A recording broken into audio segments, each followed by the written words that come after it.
I'm Robin Crane, and this is the Growing Your Financial Business the Woman's Way podcast. Listen, I was a financial advisor for over a decade, and I got so sick of the old archaic strategies that your grandpa used to get clients. What the industry teaches today is still so outdated and just doesn't work anymore. So I had to find a better way for myself, and then I got obsessed with sharing these how-tos with other women like me. The stuff I teach doesn't require giving up your life, your sanity, or your family time. I want women like you to have it easier than I had it, so you can thrive in the industry. I've now helped thousands of women grow their financial businesses to multiple six figures, some even seven figures per year. So on this podcast, you're going to get an inside look at how they did it so you can do it too. Let's dive into the show. Hey, how are you? I'm here with Sarah Duran. And I'm actually very excited to have her here because she's not dressed up to the nines. And what I didn't tell you, Sarah, is that I just got out of, we have this, it's really weird. It's not a food truck. It's a workout truck. We have this guy come in a truck and he has this cold, barrel that's a cold plunge. And then on the back, it's basically like ladder rungs, and you do this whole workout, but it's pretty quick. So you get in the cold plunge, you do it's supposed to be like a 6-minute workout, but sometimes with rest, it might take a little bit longer, and then you could do extra stuff. And then you get back in the cold plunge.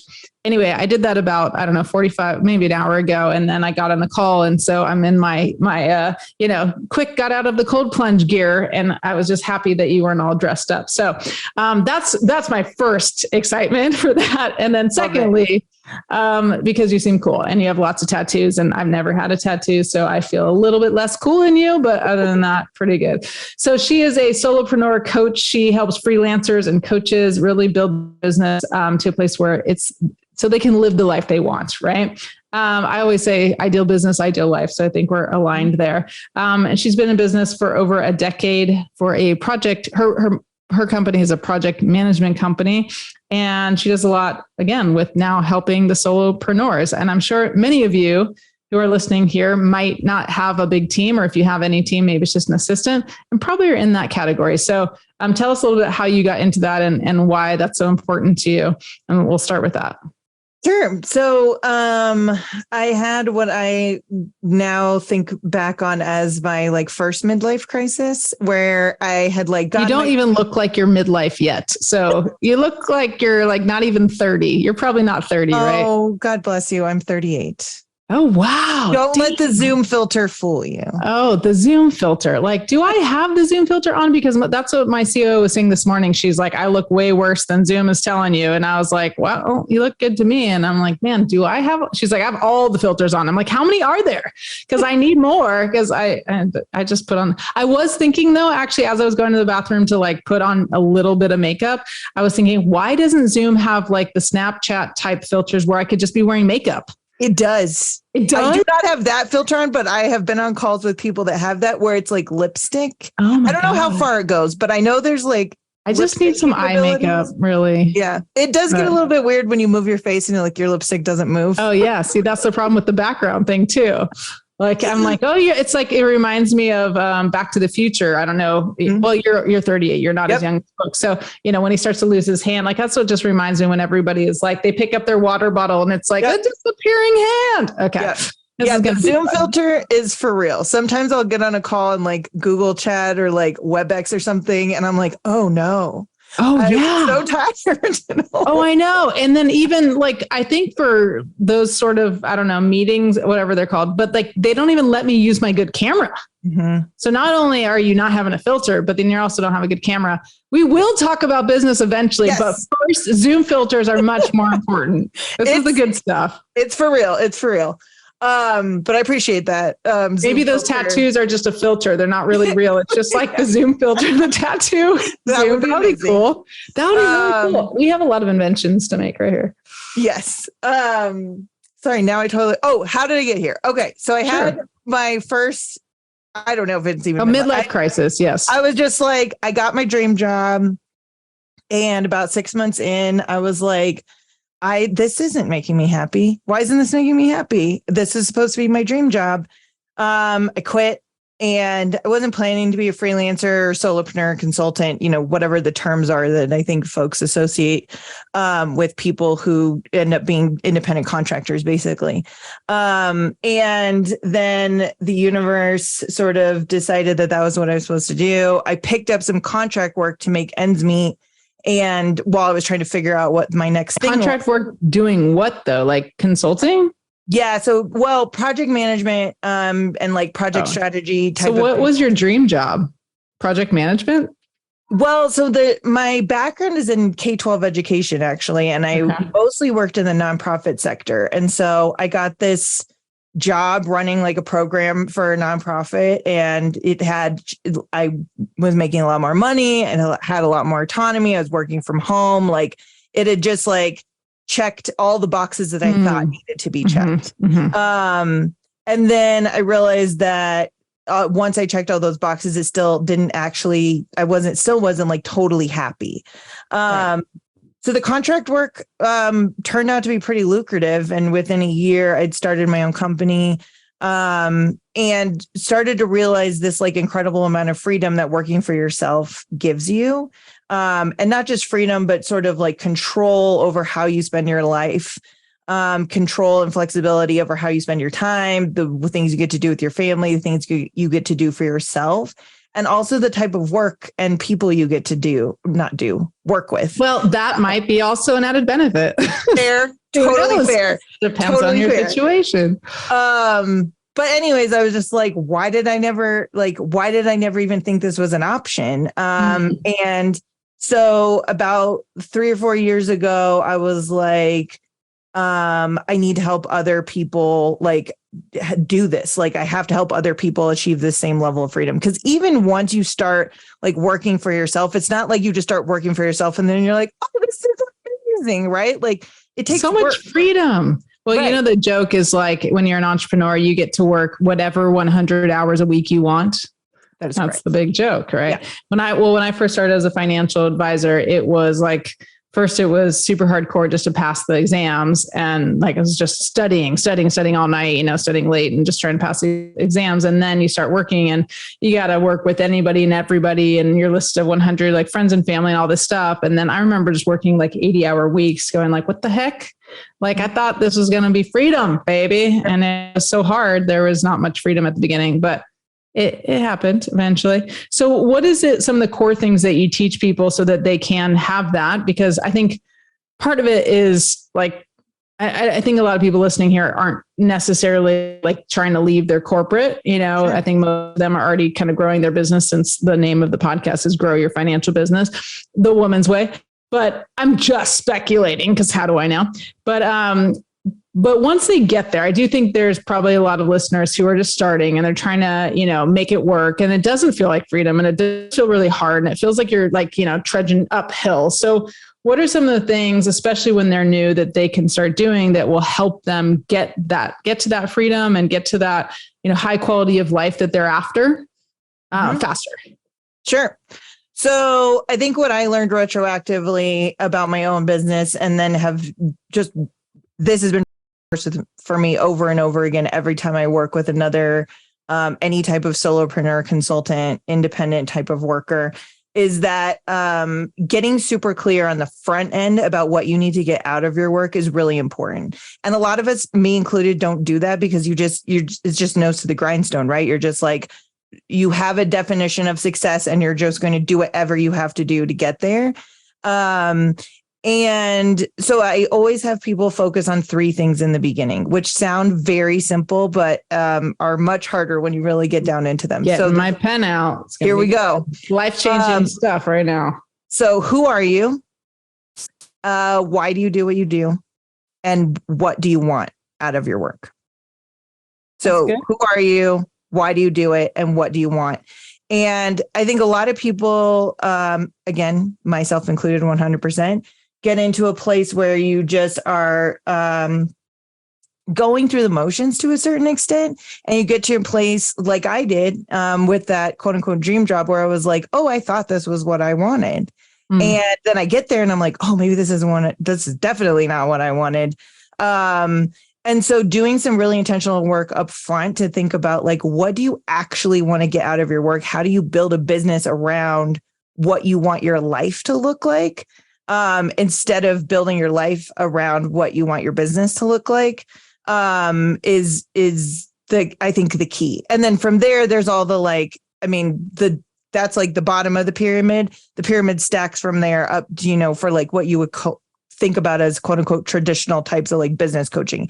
How do you find the right clients? How do you design your offerings? How do you structure those types of engagements so that, again, going back down to the foundation, it's always connecting back to like, what do I want to get out of this? And how am I structuring my business to meet those needs?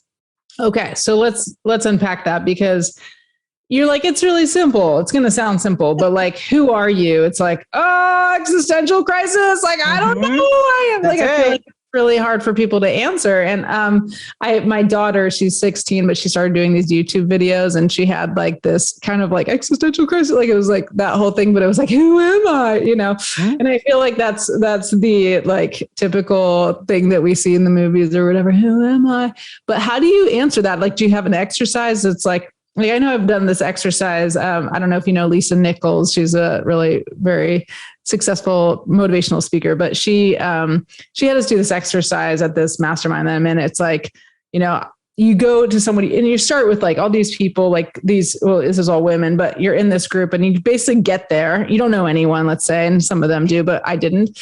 And you start with like, I am someone who ... So she has these like prompts, and so you're just like going to talk to people. And she even had us like, I had this woman on the podcast, Allison Walsh, I'll find the number, but, and we were partnered, and it was like, we're looking, so you had to stare at each other's eyes. And like, it was questions like that, like, I am someone who, and my deepest fears are, and like, it was like crazy. Like, hi, nice to meet you. It's not like, where do you live? Where are you from? What do you want to do? What do you do? It was like, I'm someone who gets really pissed off when, it's like crazy. So how do you come up with that? Like, is there a format to it, or is it just like they're supposed to figure it out? Oh, and by the way, I just looked it up.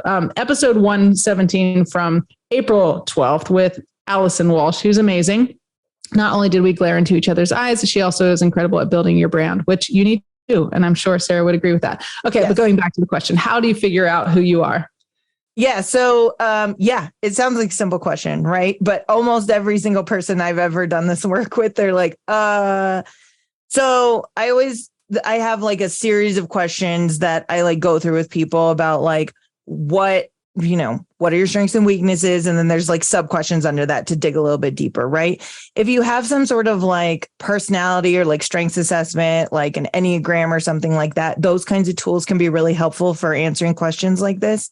And then I think like also getting it, like thinking about sentence stems like that. I love using sentence stems where you have to just like fill in the blank, because it really forces you to think about how are you ending that sentence. You're not just like the softball questions. Where are you from? What do you do? Et cetera, et cetera.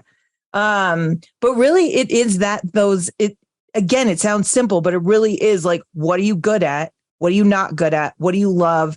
Some of the other questions I ask are like, what work do you do that doesn't feel like work? So like when you're in the zone and you're like, look, I could answer all of those questions. See? Yeah. So you could totally, I know who I am. What are you saying? I know who I am. Yeah. No existential crisis here. Yeah. That was sarcasm. No, I do feel like I have a lot of clarity about like what's important to me and like what I like to do and what I'm really good at, what I'm really bad at, what I'm really, really bad at, things like that. But I think I think it's hard for people to figure that out. Okay. So one is, who are you? It is interesting when you do a STEM though, because it's like, I'm someone who you have to find something, and it's almost like your unconscious mind starts to take over because it has to be pretty quick. And it's interesting that the first thing I said is I'm someone who gets pissed off about whatever and not really finish a sentence. But that I might have to do some therapy on that one, because that was the first thing that came out of my mind. That's an important one though. Like I've always like one of the other questions I ask people is like, what aggravates you? Like what really pisses you off? Because you'd be surprised, or maybe not. about how many people end up building businesses and business models and that don't actually cater to their strengths, where they're like, you're doing something that like you're fundamentally not that good at. So how do we shift your business like so that you're not doing that anymore? I could never be an assistant because I'm very disorganized. So like if I ever got an assistant role or something of the sort that has any organization skills, I would be, not happy and fired. Mm-hmm. But we could totally play that. Like what pisses you off? Cause I can probably think of something, but let's not. Okay. So why do you do what you do? And are there some questions they can think about with that? Is that what the second one is? Yep. So the why and the want definitely are connected. So maybe I'll just cover those two together. Yeah. The starting a little bit more with the want, what I have found is that, like, again, 100% of myself included, there's so many reasons why we don't actually know what we truly want. And it's a question that we don't always like ask ourselves very explicitly or like ask each other. And that can be true for a variety of reasons. It can be like you want what society wants you to want, or you want what your mom wants you to want, or like you are taught not to want. So like, I think women in particular, you don't want, you just do for others, right? Like wanting things for yourself can sometimes feel selfish or whatever it is. So I think there's like a lot of narratives around want and desire that sort of condition us to like think very surface level about what we want to get out of our lives and just follow sort of the script that everyone else is following. And so what I do for want is I actually, and this also gets to the why, because what you want in your life is fundamentally connected to what you, why you do your work and what you need to get out of it. I mostly have people do a brainstorm. So it's like, take again a sentence stem. I want blank, so that blank, and you just brainstorm. So again, forcing yourself, like I set a timer, and it's like get as many ideas out on the table as you possibly can. We go through a process of sort of grouping them together, organizing them, teasing them out a little bit more. But it really is, again, forcing your unconscious mind to just like really go deep into like, what do I really want? And the thing that's super important about that too, is I'm like, if you want a pizza, write it down. If you want world peace, write it down. If you want to make 100K in your business next year, write it down. So it's like really like getting it all out on the table and then sort of teasing out like, okay, now how do we sense make out of this to get down to like, what is the core? Wow. Sweet. Okay. I like it because I'm kind of like all the rest of the pyramid, you know, I mean, I definitely talk a lot about mindset, and we have something where I talk about how you can borrow the belief, because sometimes I think it's hard to just like, you know, shift your belief and change that limiting belief. And then, you know, and then take the action, because then people get stuck. And so they don't take the action. I'm like, oh, just borrow my belief and then take the action. But I don't do a lot of like the delving into like the whys. I guess I just make a lot of assumptions that like they're in the right place, you know, and maybe it's, which could be true, which could not be true, right? I think sometimes I come across people who, you know, they want all the flexibility and freedom of a business, but like, one of the core fundamentals that they need, which is stretching outside your comfort zone, is like really difficult for them. And it's just hard for me to see like, oh, well, it's going to be pretty hard for you to get there if you're not willing to do things that are way outside your comfort zone, because that's kind of the definition of being an entrepreneur. Mm-hmm. But I like getting clear about that, because I think most people don't know what they want. And I think most people, they don't really know the components of like who they really are in terms of like, it's hard to describe or really know. Like I know it, but I don't really know it. And then I also, just to reiterate what you said about like, is this really for me, or is it because of the indoctrination of like, this is what my mom wanted, like, you know, always wanted me to be a doctor, always wanted me to be successful, or, you know, and I thought it was what I wanted, but I guess I'm living my mom's life, or the wanted life that she had for me versus a life that I have. So, cool. So you talk about some other things. What do you say? Something about boss lady or something? Is that your thing? Yeah. So like people talk about boss, like be your boss or the boss thing. Like I never really used that term. And maybe it's because I never was in corporate. I actually had only one other job myself, really, that it was a nonprofit. So we come from that, which because probably both driven by the contribution, but I never really got into that language much because I never had a boss. The only boss I had, even in my nonprofit, was like a good friend of mine who's super cool, and never felt like, she was telling me what to do and I got to be my own boss. So where does that come from, and what does that mean? And what's your take on the whole boss situation? I mean, for me, that's super interesting take, because it's a mindset thing for sure. So I think one of the things, similar to what you're saying, one of the things I recognize sometimes when I'm coaching people or working with people is I'm like, you've started your own business, you've gone out to do this thing, and you're still thinking like an employee. So you still have all these like preconceived notions about like what it's like to operate in the world that are based on an employee mindset. So when you work for other people, there's a variety of them. So like they take care of you, they pay your paycheck, they're the ones depending on your job. Like all of these are, subjective statements. They give you your benefits. If the company gets sued, you're not the one that deals with it. The legal counsel for the business is the one that deals with it. And so I think it is a mindset shift that you have to make when you start working for yourself, where like you are the boss.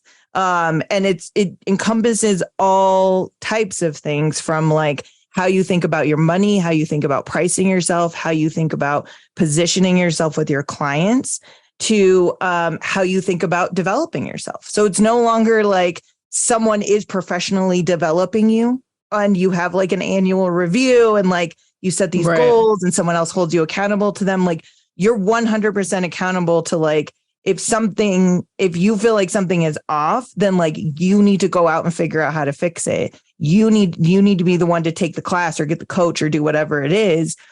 And I think it's one of the things that I think people get tripped up on when they start working for themselves, that you're still fundamentally thinking like an employee, because we're all trained to think like employees, right? Like no one, even if you have an MBA, no one's teaching you how to be an entrepreneur. Right. So it really is, I think, to your point about mindset, it's one of those like key mindset shifts that I see need to happen over and over and over again when you become an entrepreneur. Yeah, for sure. I think it is really similar. So I always like take out this rubber band. Those of you who aren't watching, imagine a rubber band. You've seen one before, and I'm like, okay, everything you want lies outside your comfort zone. Otherwise you'd already have it. So what you need to do is stretch. And what I find is like, if you take this rubber band and you take like a little bit of it, is like some people, they have like a super, super tiny comfort zone, and then they're stepping into the world of business. And it's like, oh crap. Like they're like, you're saying, I never say it this way, but like, they're thinking like an employee, which means they're just in this comfort zone. They really haven't taken a lot of risk. And then a lot of times, especially in the financial industry, they're fed this, I don't know, indoctrination or whatever it is, but like, you can make $100,000 in your first year. Like, it's so common that they come into the industry and they're told, all you have to do is this, and this, make $100,000 this year. And you're like, wow, that sounds pretty awesome. Like all I have to do is that, I'll do that, except that when you do that, especially if you're not stretching outside your comfort zone, it doesn't actually work and it doesn't work that well. And you don't make $100,000 and then you're like completely deflated. And like all the challenges, like I think it just makes your comfort zone bigger and bigger. But I've noticed, some of the people who come, who've been really successful, like in my programs, and I'll look her up because I know she was on the podcast too, but I had Suzanne Powell, used to be Bays, but now Powell. She like had such a big comfort zone. Like, so this rubber band is your comfort zone and everything is outside of it. Right. So you got to stretch, in case I didn't explain that well. But she had like a really big comfort zone. Like I told her, do this, do that, whatever. And she's like, I'll do anything. Like she talked to anyone, do whatever, like she'd get huge results. And people were like, oh my gosh, I wish like I was like Suzanne, because like she's willing to do whatever it takes. And like, I'm like, well, if you know anything about Suzanne, like she grew up in a trailer park and she had no money, and her mom, like it was on food stamps at times. And like I remember, I think something happened to their trailer park where like it caught on fire. Like, and she was like 13 years old and trying to like make enough money to help her mom, like pay the bills and like all this stuff. And it's like, well, that's why she has a big comfort zone. Like she went through hell and back. And like every time you have a challenge, it's actually a gift for you to be able to grow this comfort zone and stretch and stretch and stretch. Because if you don't do it yourself, then the universe or whatever is going to give it to you to make it happen. And so, especially if you want those things, you're at least compelled to move in that direction. So, but I think like it's like, oh, I wish I had that, except I don't want all those circumstances and situations, but that's exactly what's happening. You know, a lot of advisors who come to me, they're like, well, I'm not making this money and now I'm in debt and I feel like an imposter and a fraud because I'm a financial advisor. And it's like I was the same. I get it. You know, it's like, but everything you want lies outside your comfort zone. So you got to keep stretching. And some people just aren't willing to do it, or like, it's just a little slower, but that's like, welcome to the life of entrepreneurship, right? Where you really got to stretch. So what have you noticed? I mean, I know you're working with a lot of different solopreneurs, but what do you notice like is their biggest challenge? Like going from, you know, where there's kind of that pop, right? Because I'm sure you've worked a lot of people where it's like, okay, they're stuck. You help them, they're still stuck. You help them, they're still stuck. And then boom, there's this pop, they break through. Like, what is it that you've noticed keeps them stuck? And what is it that really helps them break through? I mean, you've already given us a lot, but what else is, if there's another thing that comes to mind? Sure. Yeah, there definitely is. It's knowing exactly who you serve and the problem that you solve for them. Like, I think there's so many people that again, like I've been through this journey in my own business. It also continues. I continue to iterate on it all the time. But when you are super clear on who you serve and the problem you solve for them, like internally and externally, the confidence level is completely different. Like you value your worth differently. You're approaching your clients differently. You're speaking to them differently. It completely changes the game. But that's a journey of exploration, right? Like, especially with a lot of the solopreneurs that I work with, I think we get into a place where it's like, okay, we're like within this thing I do, I just do it for whoever needs it. And I don't really it's like transactional. It's like time for money. I'm not really talking to them about like, you have this problem. I know how to solve it. This is how we're going to get there together. And when they're able to start talking to their clients that way, instead of just like, here are the 5 things I offer and this is what you pay me for them, it completely changes the game. Yeah. And a lot of people are afraid to do that, right? Because it's like, oh, I can help everybody. Like, I don't know who it is. Why do I have to choose? Because I can help everybody. And it's like the absolute opposite effect. And I'm obsessed with that as well, because I have this thing called like the ideal clone. So it's like, if I can just help one person, but help them 10 times and still exceed my revenue, then like, I got to get obsessed with that. And actually, Natalie Jill talked a lot about that. Like, you got to know who you serve and the problem you solved. We had her on the podcast, episode 102. I'm getting you like on this, like this spiral of like soaking all this up. But we talked about with Natalie Jill, market to the clients you want. And then also, if you guys want to check out that Suzanne Powell episode, it was episode 5. That was the beginning, way back in February 2021. So you're giving all this stuff that's reminding me of some good episodes they might have missed, especially the ones from way back when. So tell us, let's do like one more area of focus. You told me before we started recording, just like you said, goal setting and goal achieving. So give me your take on that. And yeah, we'll go from there. Great. So I believe in never setting long-term goals. I think that what's long-term to you? I advise people never to set goals more than 6 months in advance. Whoa. I like that you have a stance on that.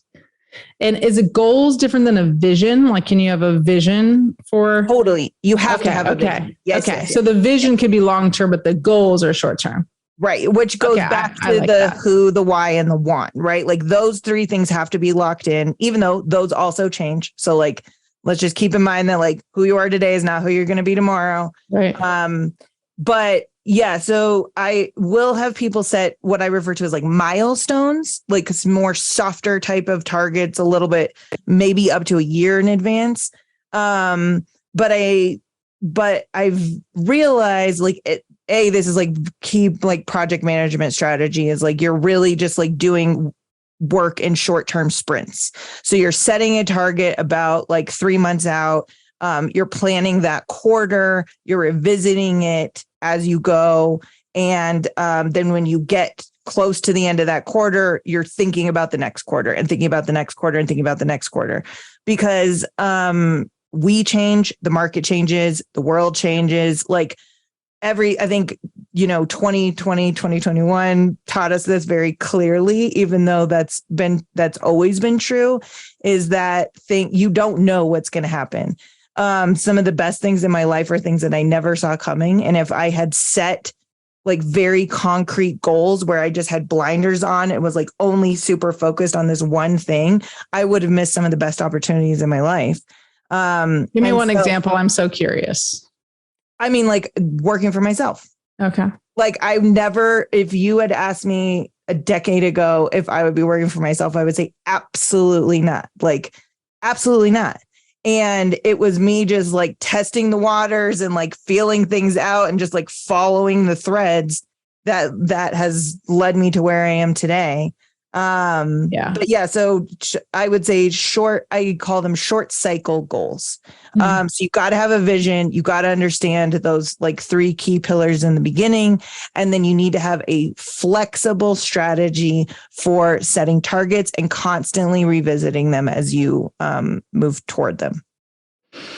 Yeah, I feel like I typically do that because I'm constantly reacting. It's like and I've had this, conversation even with my CEO, like, how do we figure out what we want, like in a year from now when we don't even know what's going to happen? But I do think there's like a fine line between vision and goals. Also, it's like, because we're like, is it a vision for our revenue this year? Or is that a goal? You know what I mean? Is like what is, and I know vision would be more like, what does it look like? What is it, what does it feel like? How are you, how are you, I don't know. What is that? How does that affect your lifestyle? All those things. But I do feel like we tend to have trouble like planning too far ahead, because like I don't have a year marketing calendar, because I'm like, well, we got to see if we're going to try this new thing. Like, is it going to work? And then based on whether it works or not, then are we going to keep doing it? Or are we going to throw in a towel? Or are we going to change our approach or whatever? So I definitely work like that. But sometimes I'm even a little too behind. I've been working on not being so reactive.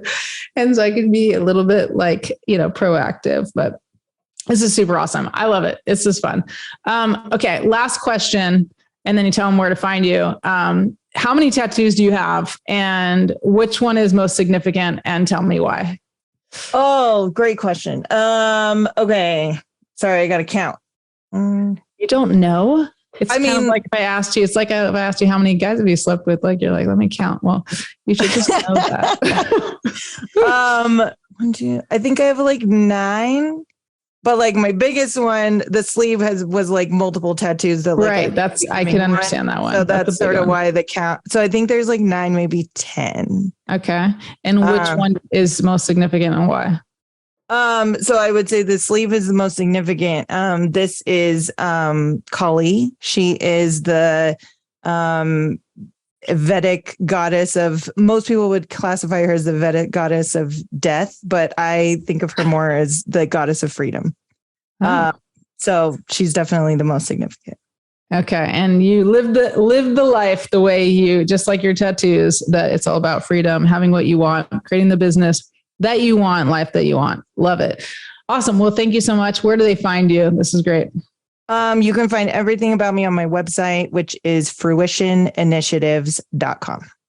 I remember when I didn't know the word fruition. Like I remember when my mom had to explain, what does fruition mean? And I felt very stupid. I have other scenarios when I felt stupid. I did not knowing words, but I do remember fruition. My mom was like, fruition, see, I can't still describe it, but I do know what it is. So fruition, what? I got distracted by my own amazing thought. Fruitioninitiatives.com. Fruitioninitiatives.com. Okay. Check it out. And we will see you next time on Growing Your Financial Business the Woman's Way. Thanks for tuning in. Bye.